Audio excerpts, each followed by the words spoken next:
Un jour nouveau s'est levé.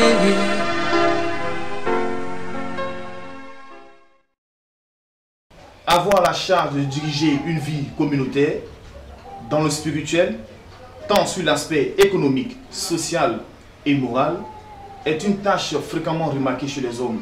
Il n'en demeure pas moins que des femmes s'y intéressent de façon remarquable. Aujourd'hui, dans le fauteuil de votre magazine d'information, Pédium reçoit, c'est une dame spirituelle. Nous allons ensemble décrypter son parcours, sa mission, ses actions, la vie de son ministère et bien d'autres sujets. Cette émission sera interactive avec la complicité de Lorme Awati. Bonjour. Bonjour Eric Zawi, bonjour à tous nos téléspectateurs de Pédium TV. Eh bien, nous recevons aujourd'hui la prophétesse Maman Koni Sarah, que le leader du ministère Ebenezer. Nous recevons maintenant notre invité dans notre fauteuil.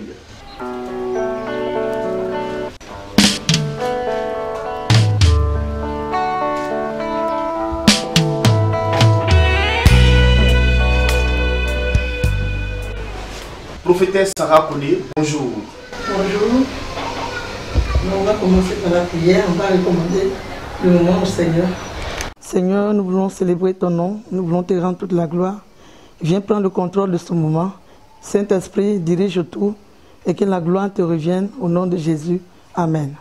Bien entendu, le décor est planté par la prière et nous pensons bien que le Saint-Esprit nous assistera. Alors, Sarah Koni, votre parcours nous intéresse véritablement. Comment Sarah Koni est-elle devenue prophétesse? Bon, c'est parti depuis l'an 2010 et à chaque fois on me disait que je devais servir le Seigneur, mais je me demandais comment. Parce qu'en réalité, je viens d'une famille musulmane et je me nomme Koni Sarah. Et c'était en l'an 2010, un dimanche à 10 h, pendant que j'étais en train de faire la lessive. C'est là que les amis ONG d'Israël étaient allés en Israël et je suivais l'émission à la télévision. Et c'est là que, lorsqu'ils sont arrivés sur la tombe de Jésus, j'ai entendu la voix de Dieu qui m'a dit « Ma servante Koni Sarah, regarde là où ton sauveur était couché. » Et lorsque je me suis tourné pour regarder à la télé, c'est là que la lumière de Dieu a frappé 3 fois dans mon visage et je suis tombé.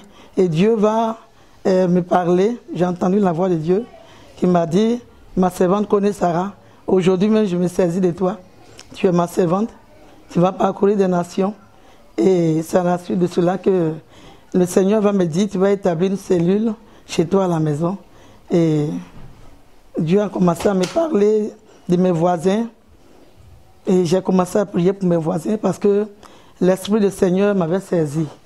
J'ai commencé à prier, en tout cas, ce jour-là, il y a eu des miracles.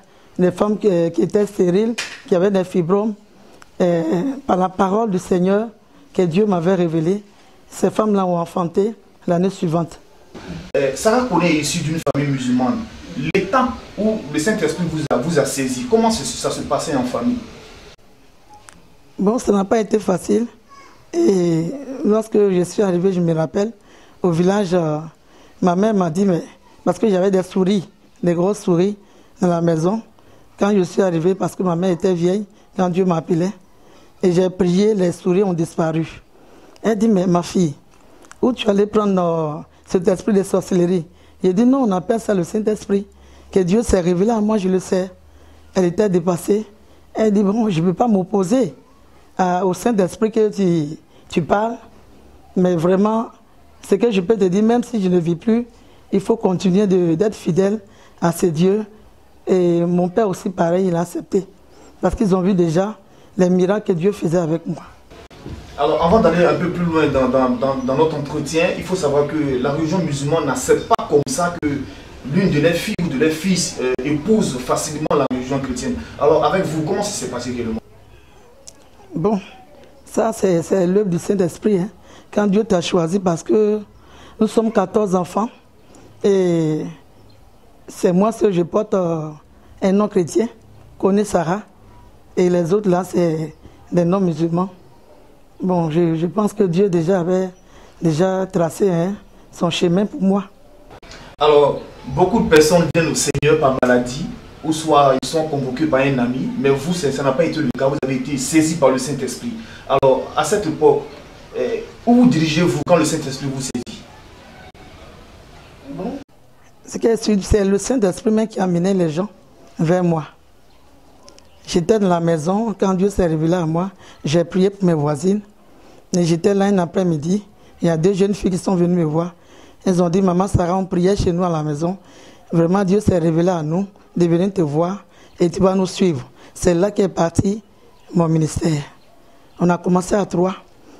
Et comme j'habitais à l'étage, en ce moment j'habitais à Paboué, et c'est là qu'à chaque fois quand on priait, les gens passaient en bas de l'immeuble. Ils étaient saisis par l'Esprit de Dieu. Ils montaient, ils tapaient à la porte. Est-ce que c'est une cellule? Je disais non. Et aussi, ils venaient se joindre à nous. Et c'est là que la maison était pleine. C'est une véritable grâce que Sarah connaît et reçoit à la part du Seigneur, parce que pour les chrétiens, il faut d'abord connaître le parcours, il faut être enseigné par le Saint-Esprit, suivre le baptême et ensuite commencer à opérer des miracles. Mais vous, directement, vous avez commencé à recevoir des gens chez vous. Est-ce que ça ne portait pas des critiques aux alentours de vous? Moi, depuis petite, déjà, j'aimais la religion chrétienne. J'ai toujours aimé les choses religieuses, chrétiennes. Amen. Et je me souviens même, quand j'étais petite, mon grand-père me frappait pour ça. Mais c'était plus fort que moi. Et je me cachais pour aller aux assemblées de Dieu. J'avais déjà reçu le baptême, qui était déjà chantre. Et c'est là que Dieu s'est révélé à moi. J'avais déjà reçu le baptême. Et quand vous parlez de Dieu qui se révèle à vous, comment bien évidemment Dieu agit-il par votre canal? Amen. Quand Dieu s'est révélé à moi, il m'a dit, ma servante, je me saisis de toi. Et au travers de toi, il y aura des miracles. Tu as un don de miracle en toi. Amen.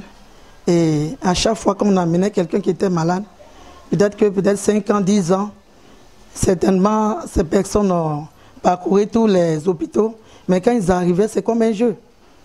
Quand je prie avec l'huile d'onction, en tout cas le Seigneur se manifestait.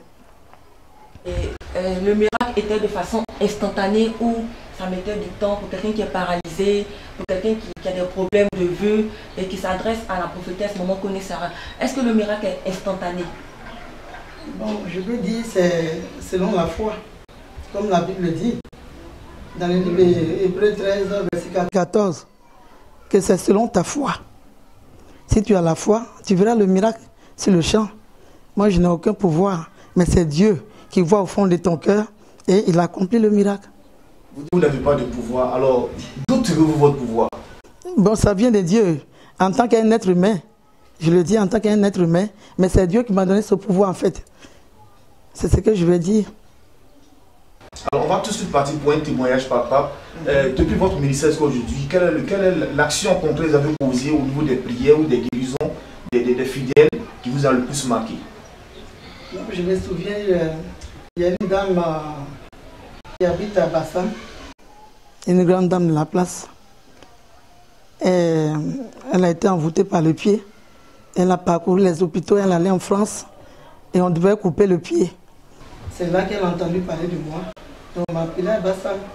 Lorsque je suis arrivé, elle était paralysée. Le pied était enflé. Et quand j'ai appliqué l'huile, je lui ai demandé, est-ce que tu crois au miracle de Jésus? Elle m'a dit oui, que je crois.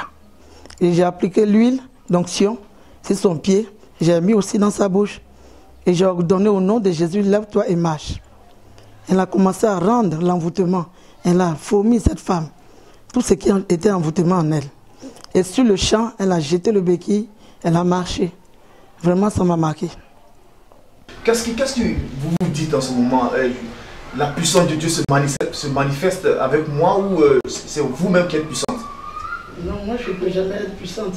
C'est la puissance de Dieu, c'est la grâce de Dieu. En tant qu'un être humain, Dieu te regarde et te choisit. Franchement dit, c'est merveilleux. C'est émouvant. Ce n'est pas donné à tout le monde. On ne devient pas homme de Dieu, mais on est serviteur ou servant de Dieu. Dieu te choisit depuis le sein de ta mère. Vous avez parlé en début de mission d'Israël. Votre voyage, pouvez-vous nous donner quelques détails pour que nous ayons au moins une notion de... Quand j'ai commencé l'œuvre en 2010, et 2 ans après, c'est là que Dieu va se révéler à moi. Il me dit, tu as trouvé grâce à mes yeux, tu vas parcourir des nations et tu vas partir en Israël. Franchement, quand ce jour-là, Dieu s'est révélé à moi, c'était la nuit. Lorsque Dieu s'est révélé, j'ai vu des anges qui avaient rempli le ciel. Et ils ont commencé à me décorer, ils ont déposé une couronne sur ma tête, ils m'ont habillé. Il y a un ange qui était arrêté à une porte, l'ange va m'appeler et je me suis avancé vers l'ange. L'ange a attrapé ma main gauche, il a dit, tu vois, servant de Dieu, Dieu t'a marqué. Rentre dans cette maison. Et lorsque je suis rentré, j'ai vu 4 hommes de Dieu, j'étais la seule femme. Et l'ange va me dire, Dieu vous a consacré pour le monde entier, ça sera de jamais vu. C'est là que la vision est passée. Et le lendemain, j'ai dit, j'en ai parlé à mon mari. Lui-même, là, il était dépassé. Il dit, mais quelqu'un qui n'a pas extrait de naissance, comment tu peux faire passeport où je suis là, moi, en tout cas, je n'ai pas d'argent pour t'emmener en Israël. Et j'ai répondu, non, moi j'ai foi en ce Dieu qui s'est révélé à moi. S'il m'a dit cela, l'or et l'argent lui appartiennent. Je sais comment, lui seul, il sait plutôt comment il va m'amener en Israël. Mais je crois. J'étais étonné. Le départ, l'organisation du voyage, comment vous êtes parti de la Côte d'Ivoire en Israël? Amen. Comme je le disais tout à l'heure, je n'avais pas extrait de naissance. Et Dieu va me dire, lève-toi, va dans l'église de tel homme de Dieu. Et lorsque Dieu s'est révélé à moi, c'était un vendredi. Le lendemain, c'était un samedi, je partais au marché de Port-Louis, vers la grande poubelle.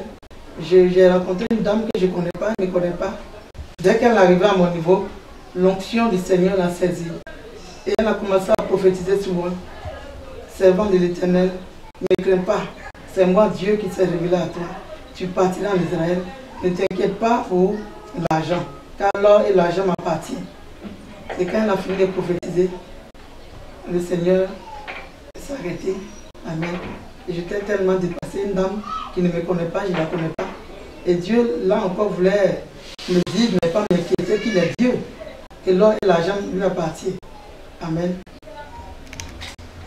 Pour quelqu'un qui n'a pas d'extrait de naissance, pour quelqu'un qui n'a pas les moyens, et nous connaissons tous déjà que le coût pour le voyage d'Israël est tellement élevé, comment vraiment cette histoire a démarré?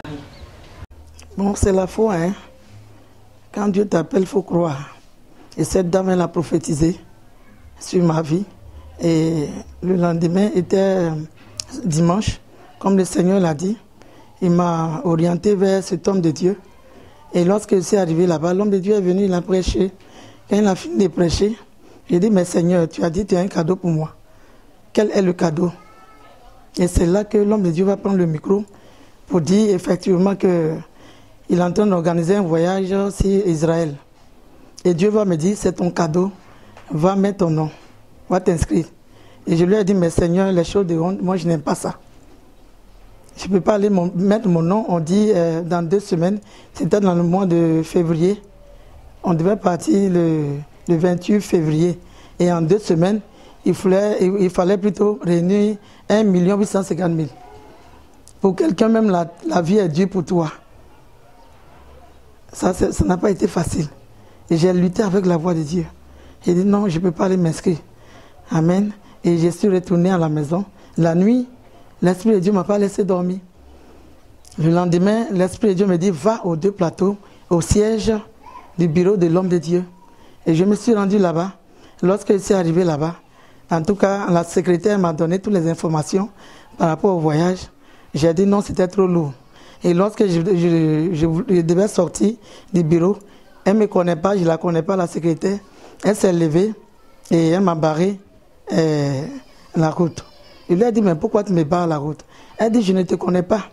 Mais Dieu me dit, c'est à cause de toi qu'il a organisé ce voyage en Israël. Donne-moi ton nom. Je dis, là, je n'ai pas d'argent. Elle me dit, tu as combien? Je dis, non, 20 000.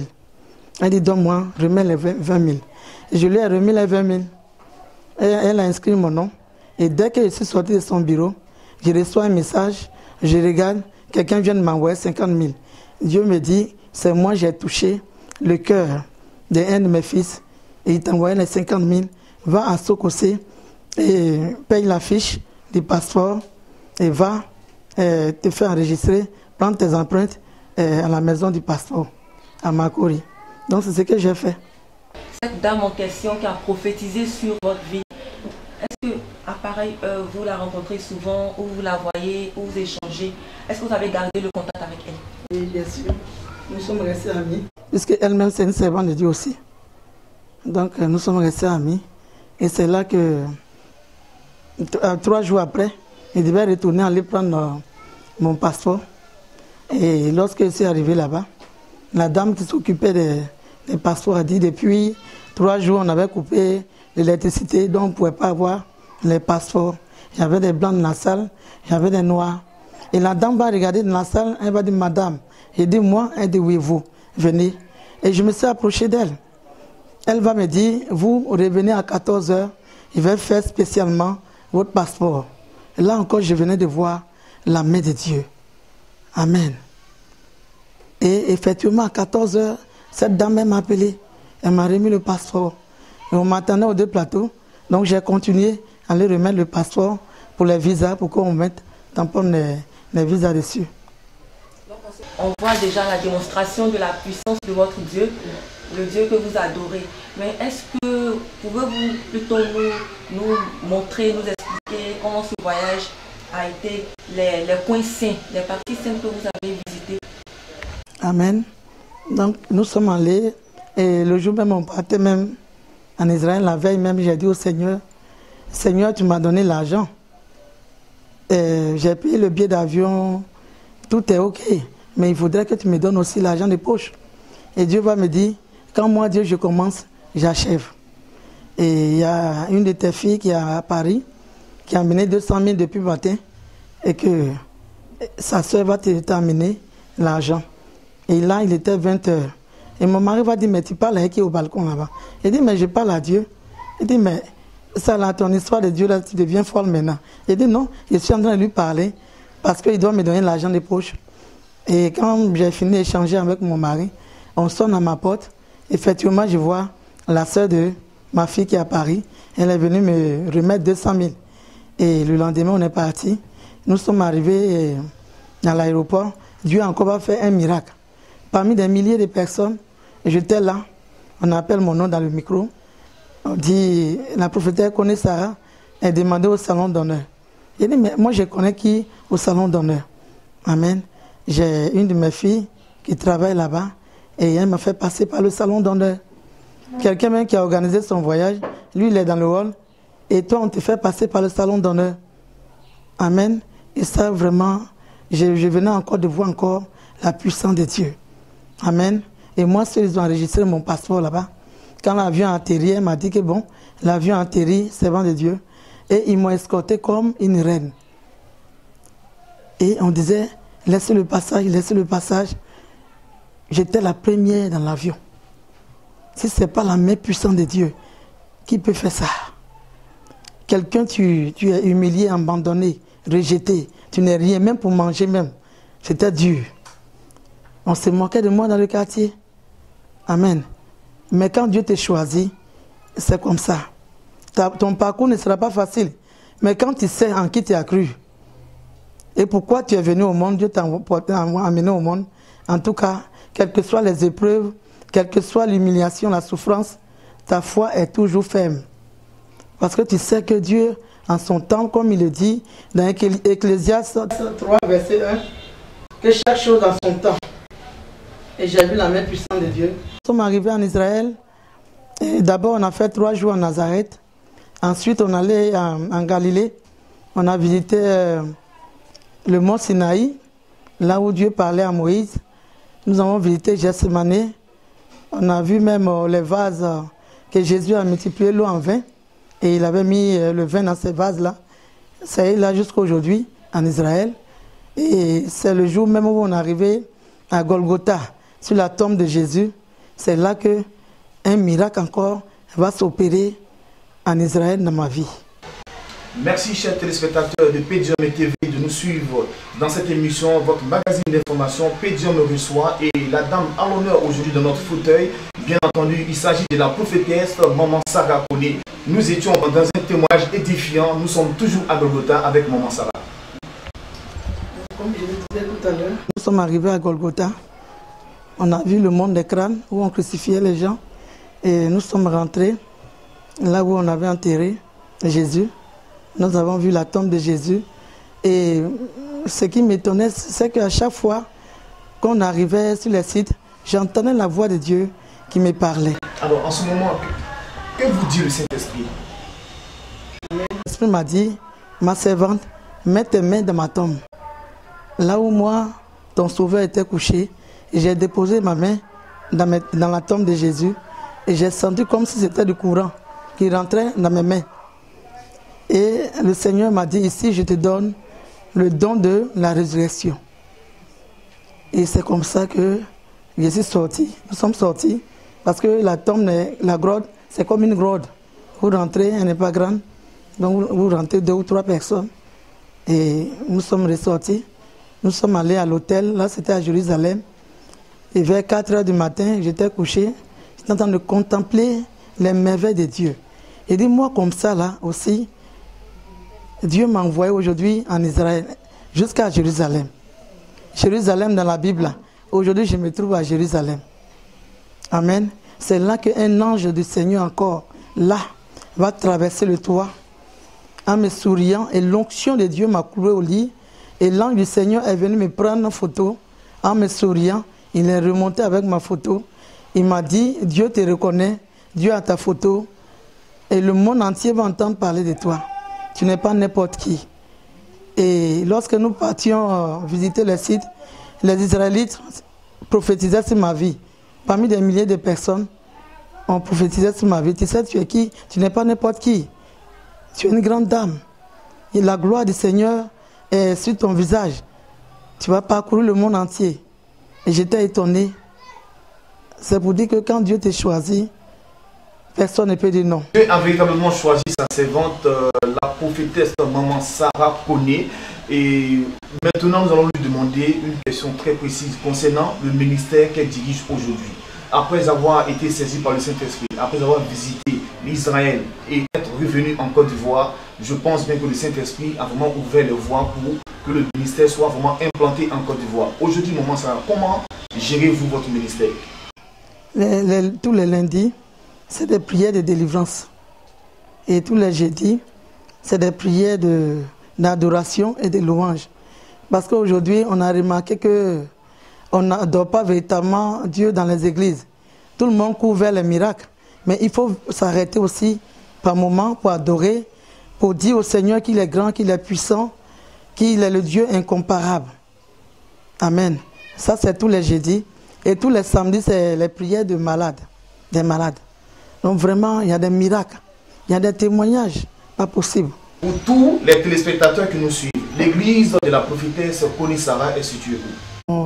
L'église est située à Port-Boué, vers Copacabana, vers le phare. Je n'ai pas encore une église, mais c'est... D'abord, je vais revenir un peu en arrière. Avant de partir, Dieu m'a dit, quand tu vas quitter en Israël, je t'envoie en mission dans ce quartier qui s'appelle quartier maudit de Port-Boué. Car la sorcellerie vraiment domine des familles. Et dans ce quartier, il y a des veuves. Vraiment, il y a les drogués partout. C'est vraiment le diable travaille dans la vie des jeunes à Port-Boué. Et Dieu m'a dit, je t'envoie en mission dans ce quartier. Franchement dit, je ne savais pas où. Parce qu'au début du ministère, je priais chez moi. Et quand je suis arrivé, j'ai demandé à une de mes filles de recevoir les gens, puisqu'il y a du monde, chez un de mes fils qui a une grande cour. Et effectivement, quand on a fini, je lui ai dit merci. Il m'a dit non, que maman Sarah, avant que je ne te croise, qu'on priait un jour, je ne te connaissais même pas. Et Dieu m'a révélé, que Dieu nous a révélé que cette cour allait être une maison de prière. C'est ainsi que ce monsieur m'a donné sa cour et je prie là-bas. Il a dit cette cour, c'est pour le Seigneur. Donc pour le moment, je n'ai pas encore une église, mais c'est là-bas que je prie.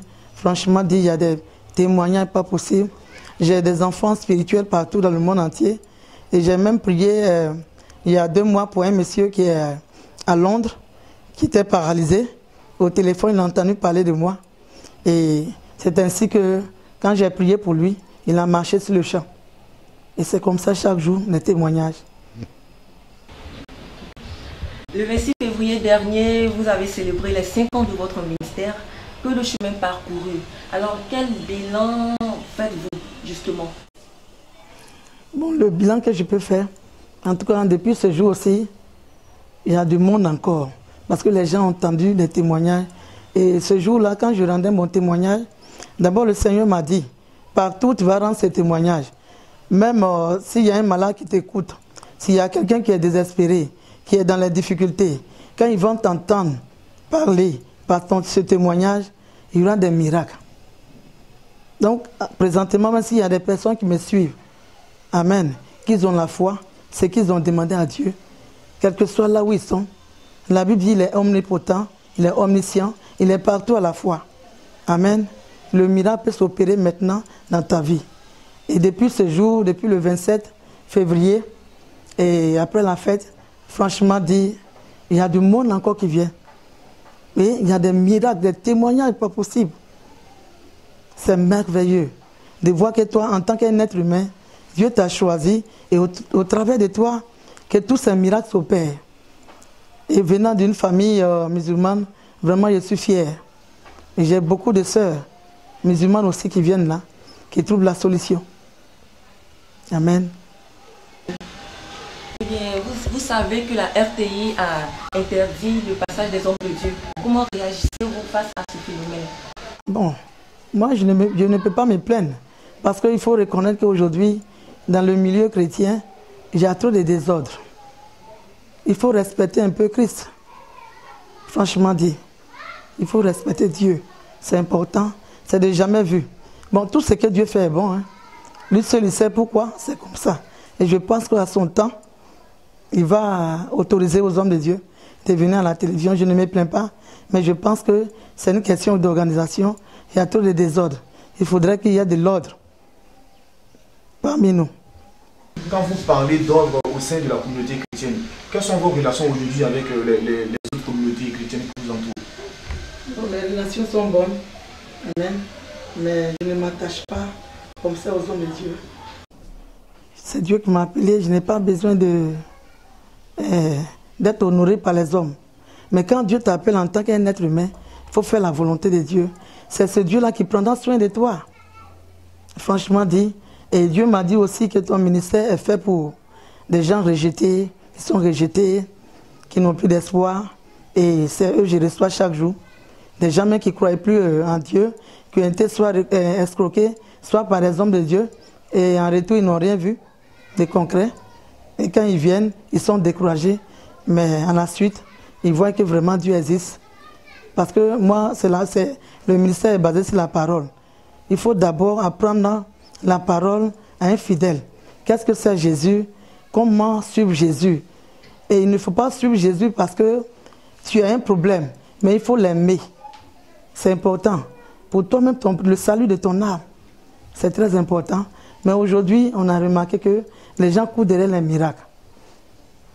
Car la Bible dit que sert-il à un homme de gagner tous les biens de ce monde s'il perdait son âme? Amen. Si Dieu prend soin déjà de toi et t'habille, tu manges, tu es en la santé, le reste là, ça viendra. Alors justement, vous parlez de miracle et ça nous amène à vouloir comprendre une situation avec vous. Aujourd'hui, beaucoup de personnes disent que tous les hommes de Dieu font recours à des pouvoirs occultes pour pouvoir exercer leur métier. Est-ce la vérité? Si oui, le faites-vous? Amen. Moi, c'est Dieu qui me dirige. Franchement dit, vous me voyez, je suis vivante. Hein? Souvent, dans mon sommeil, Dieu me prend et me montre au ciel. Dieu m'a montré au ciel comment même les anges adorent à Dieu. J'ai vu les 24 vieillards, j'ai vu la table d'honneur et j'ai vu même, il y a 2 mois de cela, Dieu m'a emmené au ciel, j'ai vu une salle d'entente. C'est-à-dire que Dieu m'a, quand j'ai atterri dans cette salle, j'avais plusieurs tiroirs. Et un ange du Seigneur est venu vers moi. Il m'a salué et il a dit, c'est la prophétesse Sarah. J'ai répondu oui. Il dit, Dieu va te recevoir. Dieu t'attend. Et il allait tirer un tiroir, il a enlevé mon dossier, il l'a feuilleté. Il a dit, l'ange m'a dit, tu as trouvé grâce aux yeux de l'Éternel. Je vais t'annoncer. Et l'ange m'a annoncé. Et c'était comme s'il y avait des ascenseurs, un ascenseur plutôt, en bas de notre pied. Et nous sommes arrivés chez Dieu.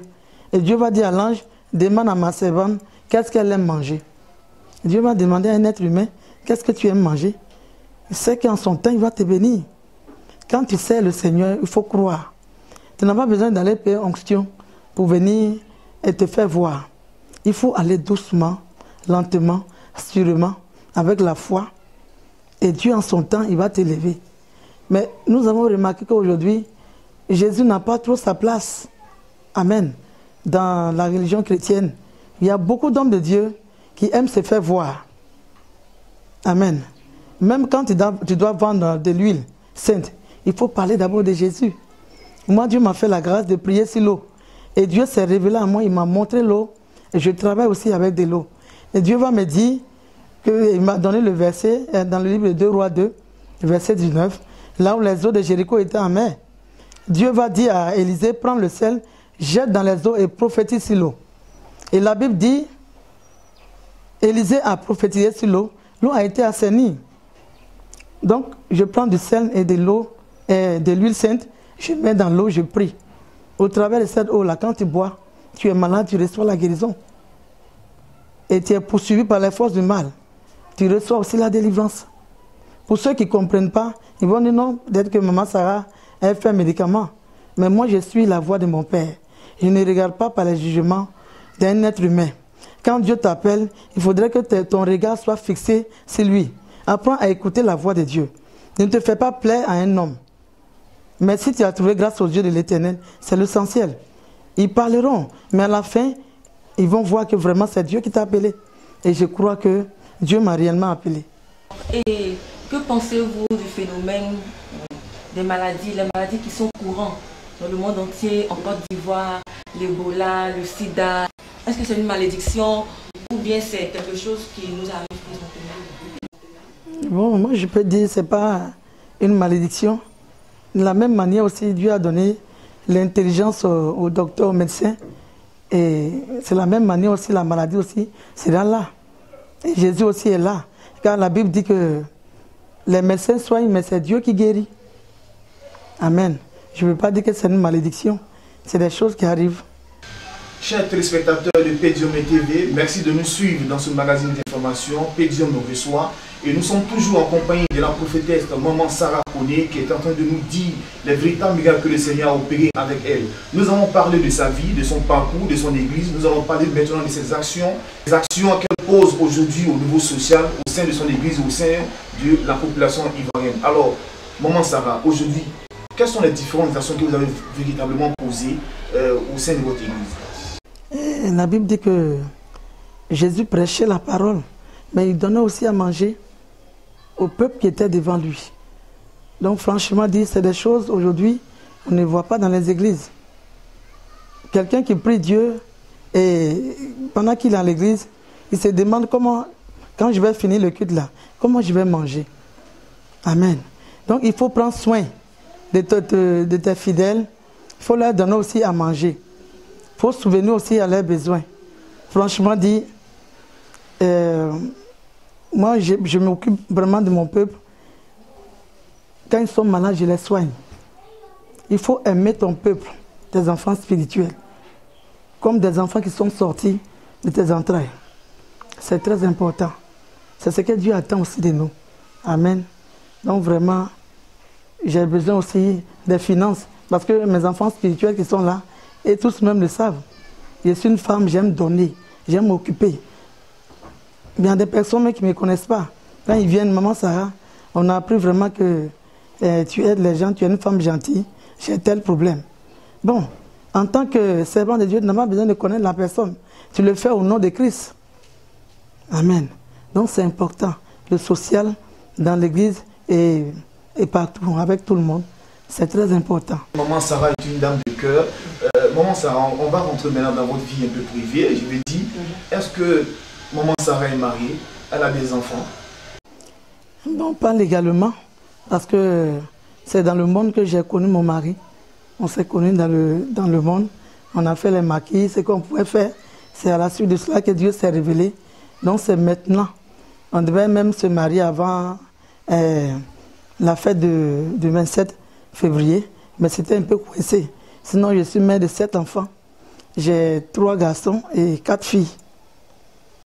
Sinon, mon mari, c'est encore habillé. Il est là. Alors, ça ne pose pas de problème lorsqu'une femme de Dieu n'est pas mariée de façon légale, ça ne pose pas de problème entre vous et les différentes personnalités de votre église? Bon, moi, Dieu m'a vu comme ça et il m'a appelé. Il m'a vu célibataire et il m'a appelé, il m'a donné l'onction. Donc, c'est à lui que je regarde. Si tu viens, que tu regardes l'onction qui est sur ma vie là, c'est là que tu seras béni. Mais si tu regardes ma nature d'un être humain, peut-être que le diable peut t'amener des mauvaises pensées contre moi. Dieu m'a vu comme ça, célibataire, et il m'a appelé. Donc, c'est lui qui dirige ma vie. Il sait à quel moment je vais me marier aussi. Donc, ma vie lui appartient. La vie de la prophétesse Sarah Koné appartient au Seigneur. Avant de terminer notre entretien avec maman Sarah, j'ai une autre question. Aujourd'hui, la Côte d'Ivoire a vécu une situation difficile. Et quel a été pour vous le message fort que vous véhiculez à vos différents fidèles? Moi, c'est le pardon et l'amour du prochain. Parce que tant qu'il y aura la rancœur dans le cœur, le pardon ne peut pas exister. Il faut pardonner surtout et avancer. Parce que le Christ lui-même, il n'était pas venu sur la terre pour nous faire du mal. Il était venu pour nous arracher de la main de Satan. Puisqu'il envoyait des prophètes. Depuis le jardin d'Éden, Satan avait volé l'identité déjà de l'homme. Et Dieu a envoyé des prophètes. Les gens baptisés ont coupé les têtes. Ils ont mis les Paul en prison. Franchement, ça n'a pas été facile. Et Jésus lui-même l'a pensé. Par l'amour qu'il a pour l'homme, il a envoyé son Fils unique sur la terre. Il est né, il a grandi, et il est allé sur la croix. Il dit, par mon sang, je vous déclare libre. Et la Bible dit, malgré nos méchancetés, il n'a pas regardé par ça. Mais même sur la croix, dans sa douleur, il a dit, il a intercédé encore pour nous, auprès de son Père. Il dit, Père, pardonne-leur, car ils ne savent pas ce qu'ils font. Nous, en tant des êtres humains, on doit aussi pardonner. Si le Christ a pardonné, qui nous sommes nous, en tant que poussière, en tant qu'êtres humains, qui nous sommes, on n'est pas pardonné. Donc, ce que j'aimerais dire, c'est de pardonner à mes frères, à mes sœurs, aux hommes de Dieu et au monde entier, à la Côte d'Ivoire, de pardonner et de s'aimer véritablement les uns les autres. C'est là qu'on pourra avancer et faire fuir le diable au milieu de nous. Est-ce que vous avez un appel à lancer à toutes les autorités qui nous suivent présentement, puisque nous voyons que le gouvernement actuel aime beaucoup rendre service? On a vu le décès de Papa Wemba, les financements qu'ils ont même dispatchés, je peux le dire ici.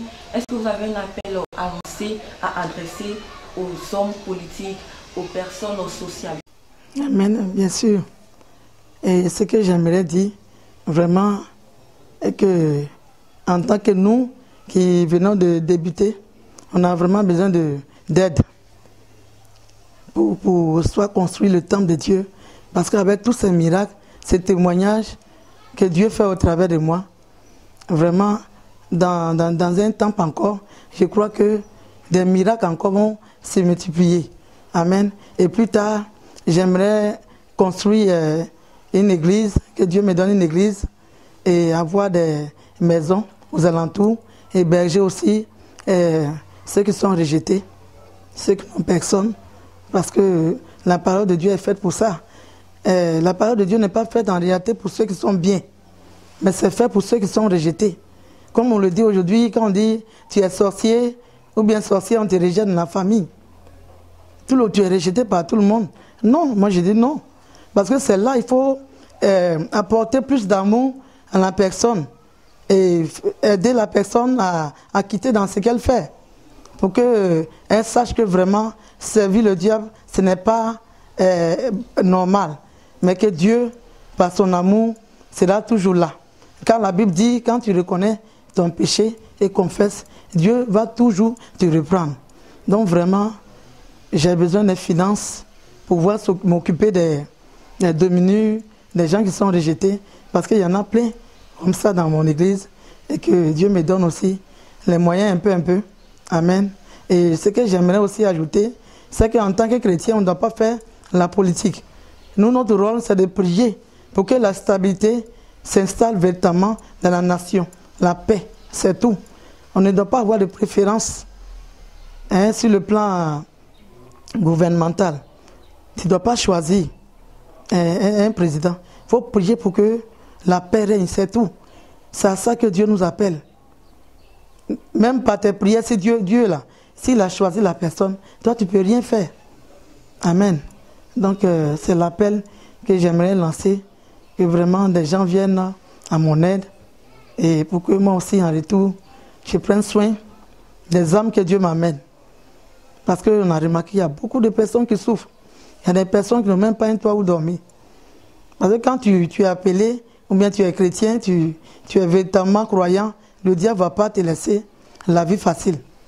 Donc il faut apporter beaucoup d'amour, du social à toutes ces personnes. Et souvent je paye même des Bibles et je partage des habits, je partage dans mon ministère. Et franchement dit, je suis une femme remplie d'amour. J'ai compassion des âmes que Dieu m'amène. Et vraiment, il faudrait que l'amour soit au centre de tout ce qu'on fait. Dieu ne m'a pas appelé pour que moi, je me fasse voir. Amen. Mais il m'a appelé, l'argent que Dieu me donne, c'est pour m'occuper de ceux qui sont là. Parce que malgré tes milliards, tes millions, tu peux mourir aujourd'hui, tu vas laisser. Donc, si Dieu m'a donné la santé, si Dieu te donne la santé, et il te donne à manger, il t'habille, c'est l'essentiel. Et j'aimerais vraiment dire merci au Seigneur qui m'a honoré, moi qui n'étais rien, qui était la rusée des autres. Et quand je passais, on se moquait de moi. Il m'a honoré, il m'a appris de la boue, il m'a lavé et il a donné un sens à ma vie. J'aimerais dire aussi à une personne qui me regarde, certainement qui est découragée de la vie, certainement tu es couché dans ta maison, tu es abandonné de tous parce que tu n'as rien aujourd'hui, rien ne va dans ta vie, tout le monde t'a laissé. Mais j'aimerais te dire de te lever maintenant pendant que tu entends ma voix, de te laver, de t'habiller quand c'est un nouveau jour pour toi. Dieu peut encore faire, il peut tout. La Bible appelle le Dieu de l'impossible. Là où la main de l'homme s'arrête, c'est là pour lui commence. Lève-toi et porte ton habit car c'est un nouveau jour pour toi. C'est Dieu qui a changé mon image, ma destinée. Il peut le faire pour toi. Et pendant que tu entends ma voix, je déclare que maintenant, que le Dieu de l'impossible, Jésus-Christ de Nazareth, le Dieu sacré des Hébreux, te visite maintenant. Certainement, peut-être que tu as un cancer. Tu es passé dans les hôpitaux partout. On dit qu'il n'y a pas de solution. Mais maintenant même là où tu es, tu entends ma voix, tu reçois la guérison. Parce que mon Jésus guérit encore. La Bible dit, dans le livre Hébreux 13, verset 8, que Jésus n'a pas changé, il ne changera point, il sera toujours éternel. Amen. Que Dieu nous bénisse. Une exhortation inspirée par le Saint-Esprit donnée par la prophétesse Maman Kone Sarah, à l'instant vous venez d'entendre. C'est un plaisir pour nous de partager ce moment avec elle dans cette émission dénommée Pédio me reçoit, le magazine d'information. J'étais en compagnie de Lorme Awati avec qui on a présenté cette émission. J'espère que tu étais satisfaite. Satisfaite. Le Saint-Esprit t'a visité. Visité. Ok, avant de finir cette émission, on va demander à notre invité de nous donner ses différents contacts par elle-même pour que le Saint-Esprit puisse accompagner ses contacts. Mes contacts, c'est le 07 21 52 20. Vous reprenez 07 21 52 20. Ça, c'est mon contact direct. Vous aurez été édifié par la prophétesse Maman Kone Sarah, leader du ministère Ebenezer situé à Port-Boué. C'est un véritable plaisir pour nous de présenter cette émission. Que la paix et le bonheur soient avec vous, comme on le dit communément à l'église. Bonne suite de programme sur Pédio me TV. Une vie nouvelle a commencé depuis que je t'ai connu, mon Dieu.